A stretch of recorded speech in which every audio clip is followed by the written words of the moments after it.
And here in Nigeria, with the exponential increase in the number of fresh COVID-19 cases in the country, the government is advocating ways to make it a criminal offense for anyone in the country not to wear a face mask.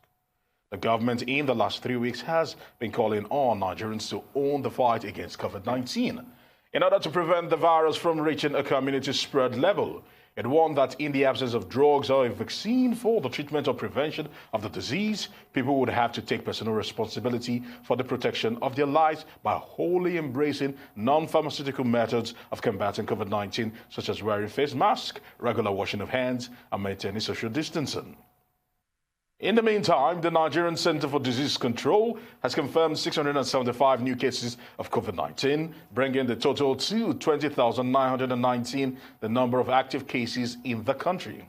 Out of this new figure, Lagos has recorded 288 new cases, Oyo 76, Rivers 56, Delta State 31, Ebonyi 30, Gombe 28, Ondo, Kwara, and Kaduna State 20, Ogun 17. The Federal Capital Territory 16, Edo 13, Abia 13, Nasarawa and Imo 9, Bayelsa and Borno and Katsina 8 each, and Sokoto and Bauchi 3, while Plateau has 2 cases.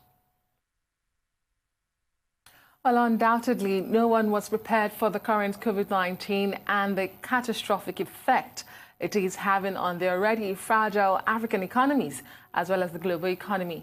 Social and economic issues that were already highly challenging have now become more serious, posing a critical threat to the survival of African economies. Well, the Executive Director of the African Economic Research Consortium, Professor Njuguna, joins us now live for a discussion on this.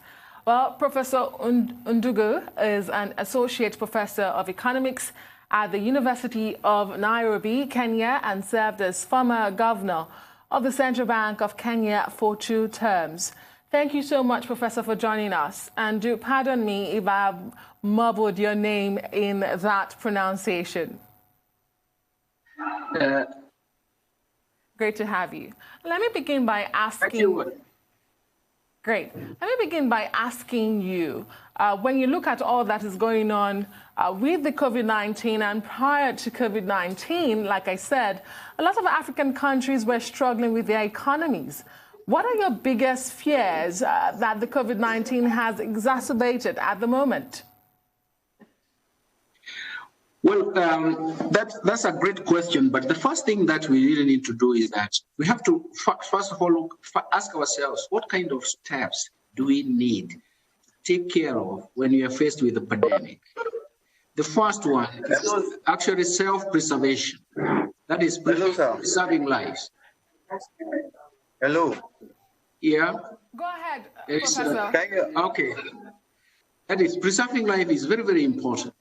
The second thing is actually to ask ourselves, what is the series of policy interventions that we really need to manage and cope with the crisis? And the third issue concerns because sometimes policy may take a long time to develop and implement.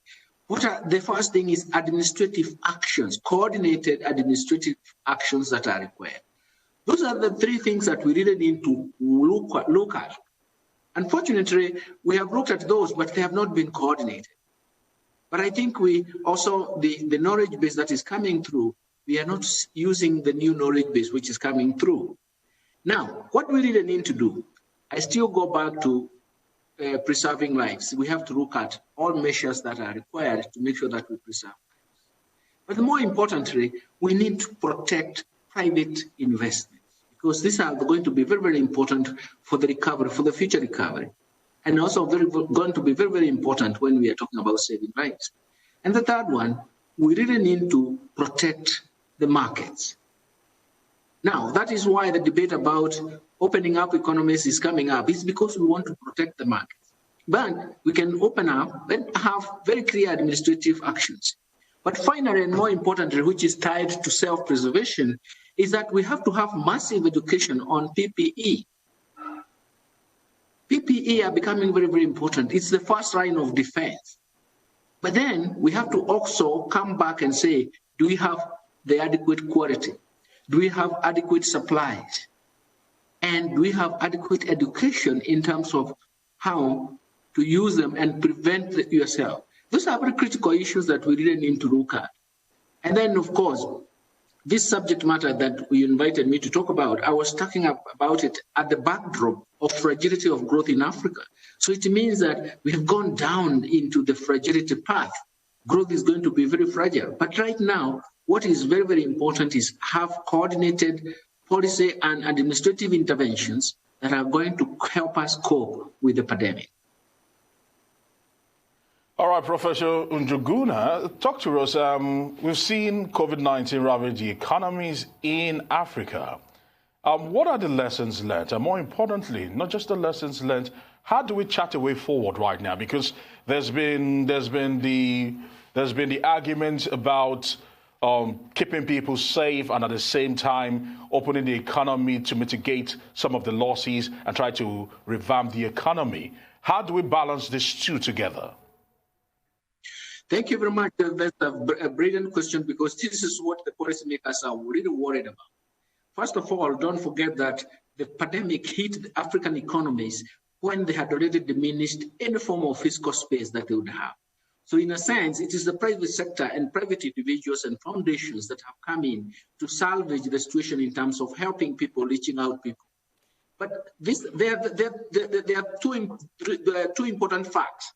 One, the pandemic has been with us. That I think is it on Sunday, everybody in Kenya was talking about 100 days of the COVID.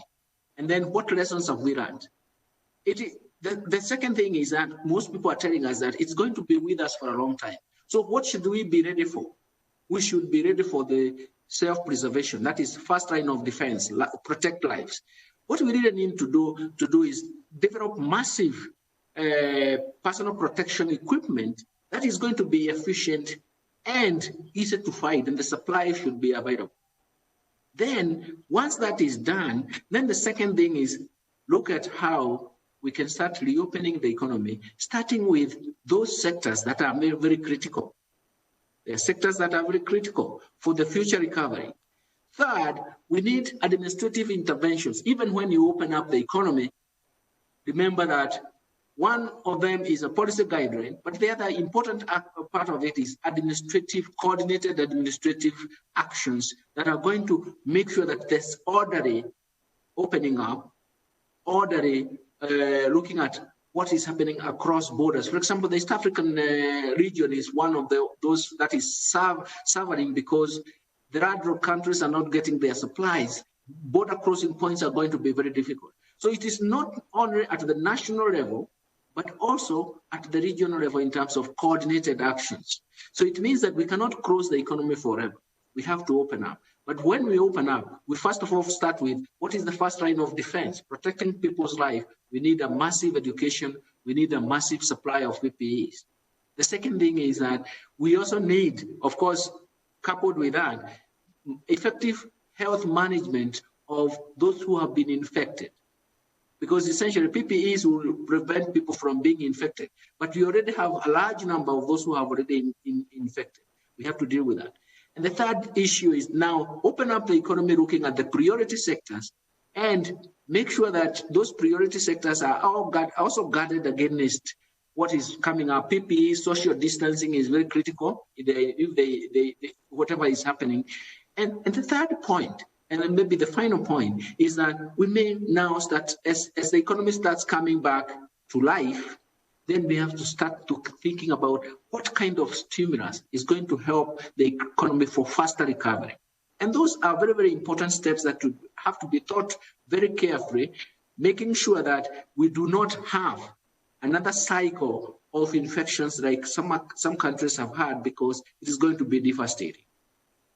Well, Professor, thank you so much for your thoughts here on Arise Newsday show. Much appreciated.